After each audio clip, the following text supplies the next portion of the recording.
If you're over 70 and wondering which daily habits for seniors truly matter most, then this quiet moment is just for you. Hello, dear friend. Today, I'm not here to teach or lecture. I simply want to sit beside you for just a moment and invite you to reflect on a question that many of us have quietly asked ourselves. Am I still as strong as I used to be? How much longer can I take care of myself? Aging doesn't arrive all at once. It comes in whispers through that slight ache in the back, that tiny lapse in memory, and those moments when we feel like the world is moving on without us. But you know what? According to the Buddha, everything changes. But if our mind remains steady, we can still walk through aging with grace, dignity, and strength. So today, I gently invite you to look back peacefully with me at 9 signs that show you're not just aging, you're thriving, living with mindfulness, and walking with strength. If you're still able to do many of these things, then you, my friend, are nothing short of extraordinary. 1. Dressing yourself at 80, a quiet symbol of freedom. Can you remember the last time you slipped into a cozy sweater by yourself? Or the quiet, comforting ritual of putting on your socks in the morning without needing help? Most people don't realize how precious that is. But at 80, if you can still get dressed, tie your shoes, and choose your outfit without assistance, it's not just a sign of dexterity. It's a symbol of freedom, dignity, and a body that still walks strong through the changing winds of life. Medical experts say the ability to dress yourself shows healthy joints, muscle coordination, and strength. But in daily life, it's much more than that. It's independence. Many seniors slowly begin relying on their children for something as simple as putting on a shirt. And once that dependence begins, it rarely stops there. Being able to dress yourself means you still own your choices. You're not yet at the mercy of time. In Buddhism, there's a familiar teaching: be a light unto yourself. The Buddha never promised life would always be easy. But he reminded us that as long as we can walk, move, act, we should treasure it. Because this very body is the vessel that carries us across the river of life. Getting dressed isn't just physical care, it's an act of mindfulness, a quiet practice of being present. Every sock you pull on, every button you fasten, can become a moment of awareness. A gentle reminder: I am still here. I am still able. Take Edward, 82, a former soldier from Texas. He once climbed mountains and lived off the land. But after a minor stroke, he lost movement in his right arm. For 3 months, his daughter had to help him dress. I wasn't afraid of dying, he said, but I was afraid of becoming a burden. So he began again. 1 sleeve at a time, 1 button at a time. After 2 months, she dressed himself completely and cried. That moment, he said, I felt like myself again. In Buddhism, the body is like a rafter means to cross the river of birth and death. If we can still steer the raft, we should care for it. Each small act, like getting dressed done with presence, becomes meditation. It strengthens mindfulness, gratitude, and patience. So, if today you can still dress yourself, choose your outfit, step outside looking neat and proud, then know that you still carry one of life's most precious freedoms. The freedom to care for yourself, to express yourself, to be yourself. And in doing so, you're practicing the path of mindfulness, one gesture at a time. If you still dress yourself each day, share that story with someone. If you're struggling, be patient. Every day is a new beginning. And if this message touches you, please like, subscribe, or send it to someone dear. Because sometimes, one small act can be someone's quiet miracle. 2. Walking 20 minutes a day, a quiet secret to peace and strength at 80. There are mornings when you wake up. The air is a bit crisp.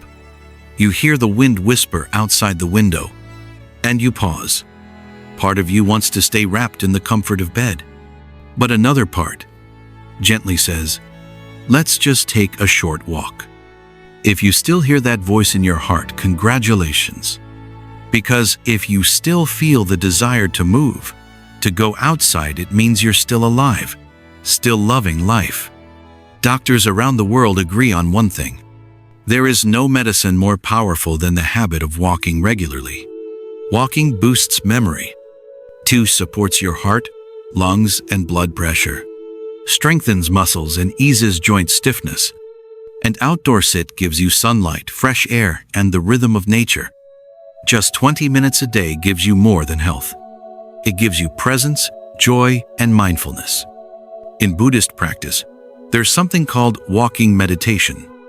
We don't always need to sit still to practice. When you walk slowly, aware of your breath, your steps, the earth beneath you, walking in the Dharma, in that moment there is no age, no past, no future, only now. And now, you are alive. Margaret, 79, lived alone in Seattle. After her husband passed, she didn't leave her home for 2 months. She couldn't sleep, couldn't eat, lost all interest in life.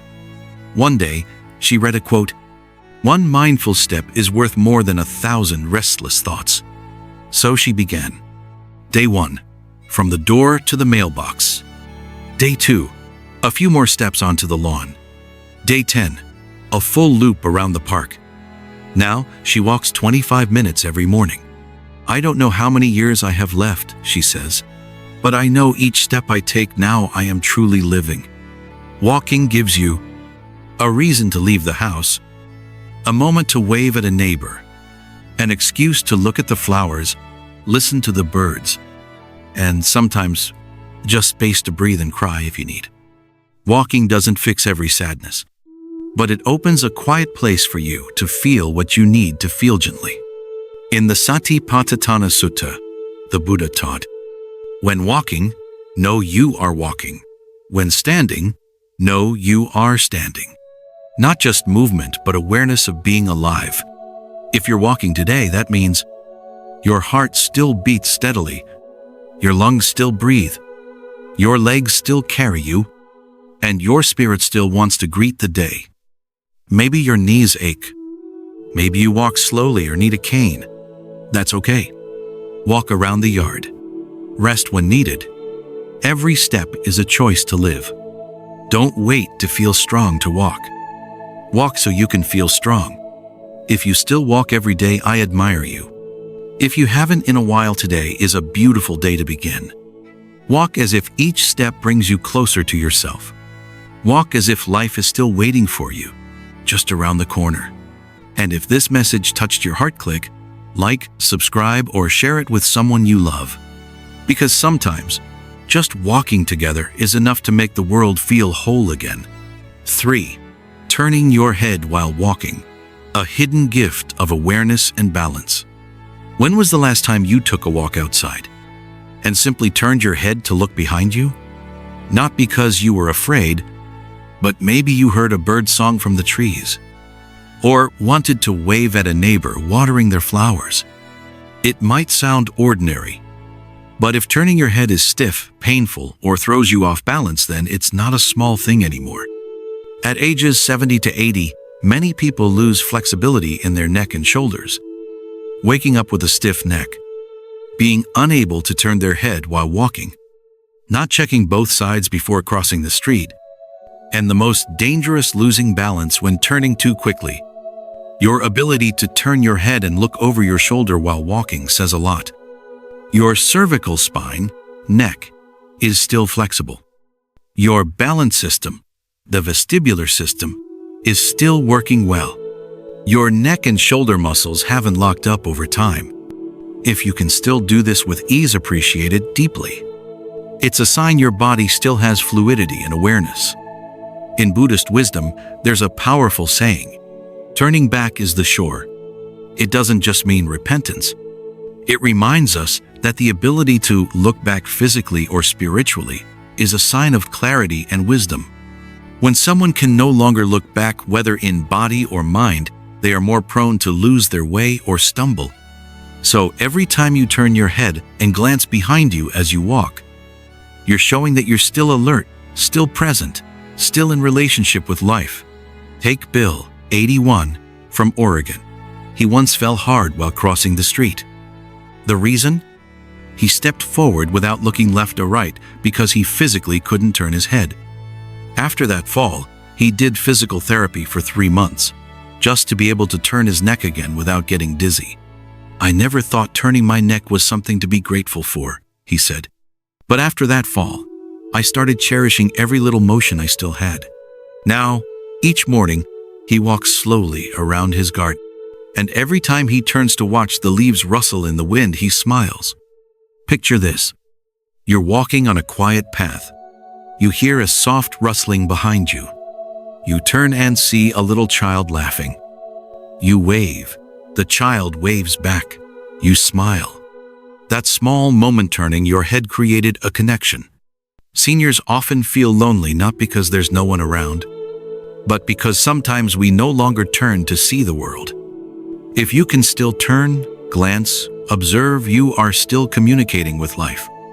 Try this right now, gently. Sit or stand upright. Slowly turn your head to the left, then to the right. Don't strain, just notice how it feels. Breathe softly and feel the stretch. If you feel tightness or discomfort, don't be discouraged. It's your body asking for a little love, a little care. Do it every day as a kind of body meditation, and you'll feel lighter, softer, and more at ease. In old age, danger doesn't always come from illness. Sometimes, it comes from a single careless momentum misstep, a quick turn, an unseen obstacle. The ability to turn your head while walking is like a quiet suit of armor. It won't draw attention, it won't shine, but it may be the very thing that protects your independence. If you can still turn your neck, look behind you as you walk, smile. Because in that moment, you're not just protecting your body, you're practicing mindful presence. You're showing up. You're living in the now. And if today your neck feels stiff or your spirit feels heavy, start with just this. Turn your head gently, slowly, and remind yourself, I'm still here. If this message touches your heart, leave a comment. And if someone you love needs to hear this, please send it to them. Because sometimes, just being able to look back is enough to help us move forward with peace. 4. Getting in and out of bed easily. A quiet daily triumph. Each morning, you wake up. You sit up, swing your legs over the edge of the bed, and walk to the bathroom. Sounds ordinary, doesn't it? But the truth is, not everyone at age 80 can do that without help. If you can still get into and out of bed easily, without bracing your arms, without calling for help, without fearing a fall, then you're holding on to something more precious than you might realize. Geriatric specialists say this ability reflects strength in your back, hips, and thighs, balance and coordination when changing positions, a well-synced relationship between limbs, core muscles, and your nervous system. When that ability fades, seniors often avoid going to bed because lying down is hard, dread waking up because standing feels dangerous, slowly develop a mindset of dependence. Every time you get in and out of bed without fear and without wobbling, you've quietly won a battle. The Buddha taught, when lying down, know that you are lying down. When standing, know that you are standing. Even movements as simple as getting into bed can become meditation if done with mindfulness. When you lie down, stretch your legs, breathe deeply. You are listening to your body, connecting with yourself. That is daily life meditation, soft but powerful practice. Take Harold, 84, a retired truck driver. After back surgery, he had to call his wife every time he wanted to lie down. I wasn't afraid of pain, he said. I was afraid I was no longer myself. So he started training, sitting on the bed's edge, then standing back up, raising his knees, tightening his core, gripping the edge with both hands. Slowly, day by day. After 3 months, she did it alone. And when he lay down and got up by himself for the first time, he cried. It wasn't because the bed was too high, he said. It was because I could still do it. When you can't get in and out of bed, what do you lose? The freedom to sleep and wake on your own terms, confidence in your body, privacy, and most of all, your sense of control over your life, just needing someone to lift you, support you, or call a nurse every morning. You're no longer entirely you. That's why maintaining this ability is foundational for independence in old age. A simple 5-minute daily exercise. Stand near your bed and slowly sit down. Let your thighs control the motion. Gently rotate your body to lie down. Avoid twisting too hard. When waking, bend your knees and roll to one side. Plant your feet firmly before standing up. Do it mindfully. Don't rush. Don't dismiss these movements. They are the roots of long-term independence.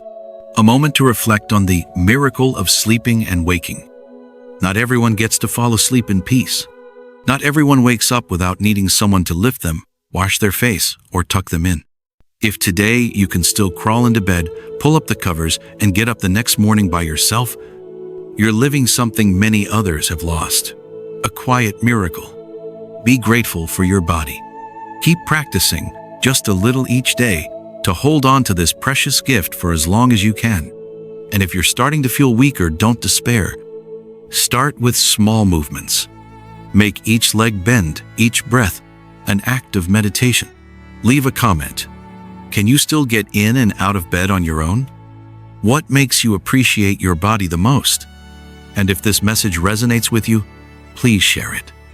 It might be the gentle encouragement someone you love is waiting for. 5. Still hearing conversations clearly. That's a rare blessing at this age. Have you ever sat in a conversation, nodded politely, because you couldn't quite hear what was said? Have you found yourself saying, "What was that?" more times than you'd like, until eventually you stop joining in at all? If you can still clearly hear your children speak, understand what friends are saying, enjoy the morning bird song, then you're holding on to something many seniors are slowly losing. Your hearing. Good hearing means watching television without blasting the volume, talking on the phone without repeating everything, hearing the doctor, your loved ones, your neighbors without missing important words. More than hearing well helps you stay socially connected, mentally stimulated, emotionally engaged. Studies show that hearing loss is linked to social withdrawal, loss of interest in conversation, mild depression, and even memory decline because the brain gets less stimulation from sound. In Buddhist teachings, deep listening is a form of spiritual practice. The Buddha taught, listening is the foundation of compassion. If you can still hear clearly, you can still understand others, empathize with loved ones, tune in to what's not being said out loud, and not just hearing with your ears, but listening with your heart. When you listen fully without interrupting, without judging, you are practicing compassion, patience, and mindfulness. Tom's story. A music teacher losing his hearing. Tom, 86, once taught music. He loved sound from piano keys to his grandchild's laughter. But his hearing began to fade. At first, he thought others were just speaking softly. Eventually, he grew exhausted trying to keep up. I stopped talking, he said, not because I didn't care, but because I couldn't keep up. He began using hearing aids. But more importantly, he trained himself to listen deeply, not just with his ears, but with his eyes, his focus, his heart. Now, he says, hearing is a gift, but true listening, it's a choice. Aging brings many changes. Children get busier. Old friends are fewer. Those who remain may only have a few moments to call or visit. If you can't hear them clearly, if you ask, "What?" 3 times and then give up, you might miss something that only gets said once. Grandma, I miss you. Dad, thank you for always being there. I'll stop by this weekend, Grandpa. These aren't just words. They're precious connections, fleeting, tender, irreplaceable. Whether your ears are strong or fading, you can always practice listening. Homj. Listen to birds whin just to remind yourself you're alive. Listen to others without jumping in so they feel heard. Is a J. Listen to your own heart, especially those quiet feelings you've never named. Listening isn't effort, it's openness. When we lose hearing, we lose the chance to be understood, our connection to the world, our place in the present moment. Loneliness often begins not when no one is around, but when we can no longer listen or be heard. If you can still hear clearly, today be grateful. If your hearing is fading, get it checked. Don't hesitate to use hearing aids or support. Staying connected means staying alive. If you can still hear, thank your ears. If not, begin listening more deeply with your presence. Hearing is a blessing. Listening is an act of love. Being heard is healing. Leave a comment. I can still hear clearly. Or, I'm learning to listen with my heart. And if this video touched you, share it with someone older you care about. That might be the most meaningful gift they receive today. 6. Bending down without getting dizzy. A silent sign of a healthy body. You drop a coin on the floor. A towel slips from the bed. A book slides under your chair. You bend down to pick it up and stand back up. No dizziness, no wobbling, no grabbing the table for support. Sounds simple, right? But in truth, many people over 70 can't do this without risk. The ability to bend and rise without dizziness shows a strong heart, stable blood pressure, good oxygen flow to the brain during movement, a responsive nervous system. When you don't feel faint while bending, it means your body is still coordinating heart, lungs, and brain effectively. In the Satipatthana Sutta, the Buddha said, when bending down, know you are bending. When standing up, know you are standing. This teaching reminds us, even the smallest movements are worthy of mindfulness. If you can still bend down without getting lightheaded, if you can still rise without needing to grab something, that's not just physical strength. It's the presence of a body still awake and alive. Take Helen, 82. One day she dropped a spoon in her kitchen. She bent down as usual, and everything went black. She fell, hit her back on a cabinet, and spent 5 days in the hospital. Doctors explained, when you bend, blood may rush away from the brain. If the heart can't adjust fast enough, it leads to dizziness, fainting, and falls. Since then, Helen has trained daily, slowly standing and sitting, practicing balance while bending slightly, always breathing steadily while picking things up. 6 months later, she could bend again. No fear, no dizziness, no help needed. Just being able to pick something up without falling, she said, makes me feel in control again. Why is this tiny motion so important? Falls are the leading cause of injury in older adults. One fall can lead to hip fractures, stroke, or loss of independence. But the greatest loss isn't bone, it's confidence. When you stop bending, you begin to leave things on the floor, avoid cleaning, feel uncertain in your own home. And a person who doesn't trust their own body can start losing their will to live strong. Try it now. Place a small object on the floor. Stand tall. Relax your shoulders. Breathe evenly. Bend by bending your knees, not your back. Pick it up slowly. Rise gently, noticing your breath. If you feel no dizziness or imbalance, congratulations.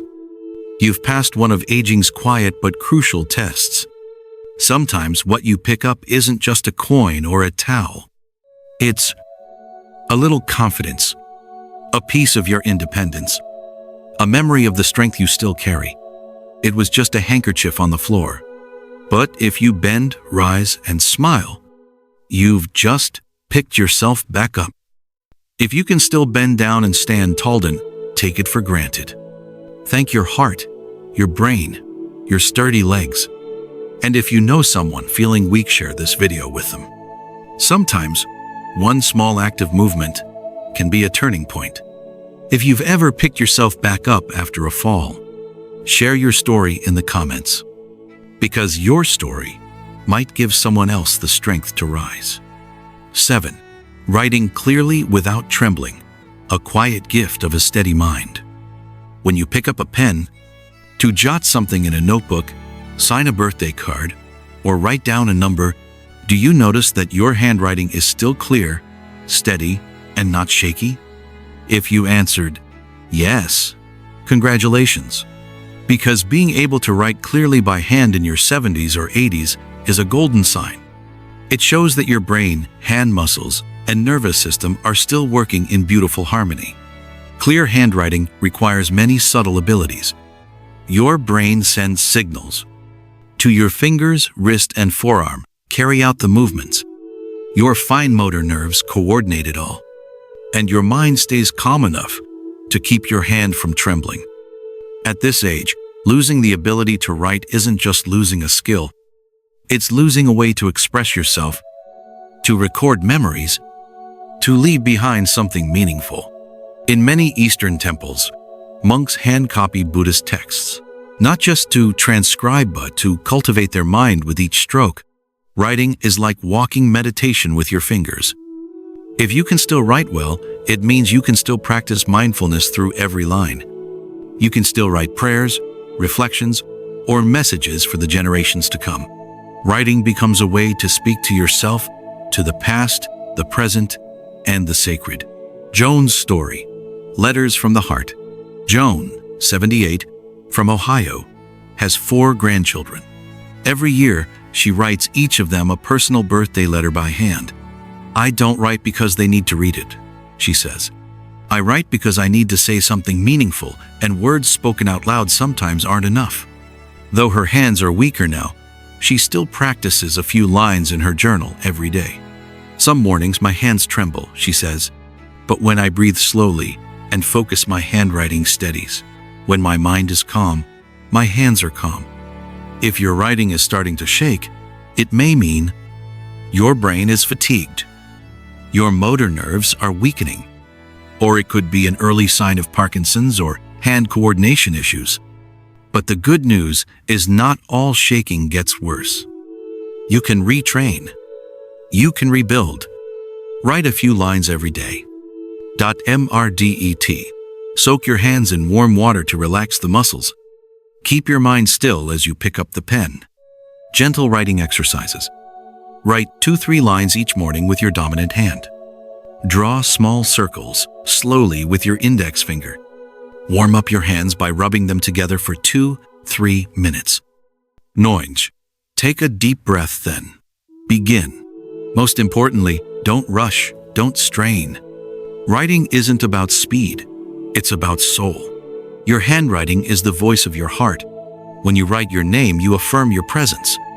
When you write a letter, you share love. When you keep a journal, you speak to yourself. And when you write something no one sees, you preserve the spirit of your time. If you can still write, then write.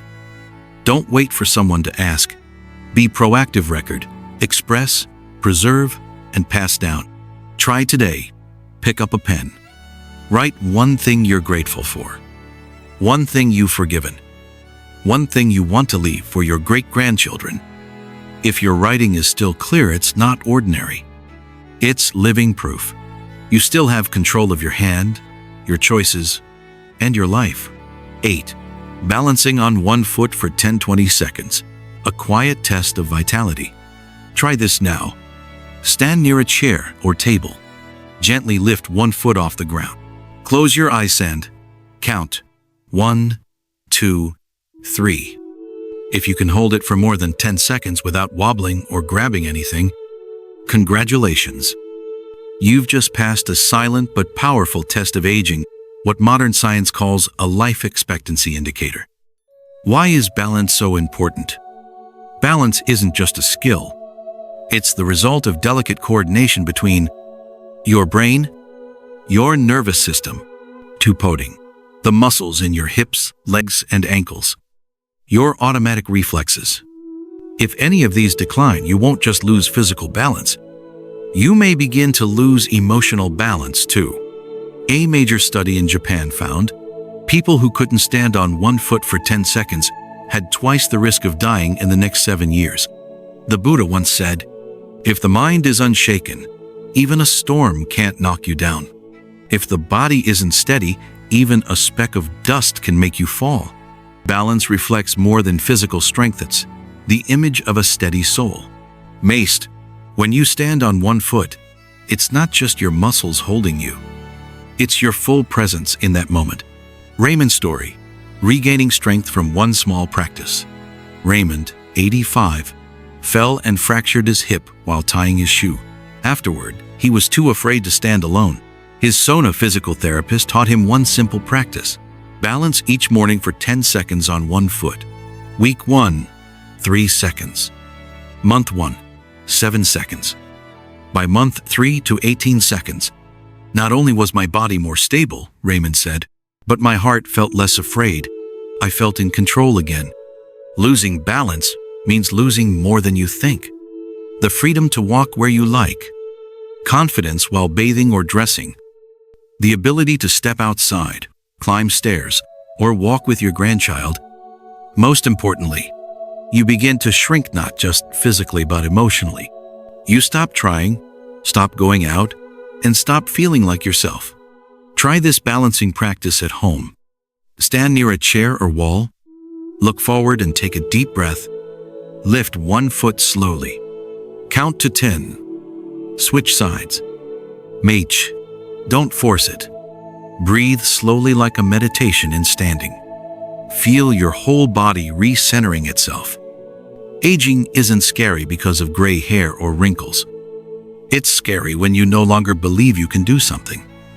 If you can still balance for 10-20 seconds. Stand tall without grabbing onto anything. Walk without fear. Then you're not just healthy. You are a beacon of strength. I'm still standing tall in this world. Try it now. Lift one foot, count, then leave a comment. I held it for ___ seconds. And if you once lost your balance but regained it, your story might be a guiding light for someone else. 9. Trimming your toenails without struggle.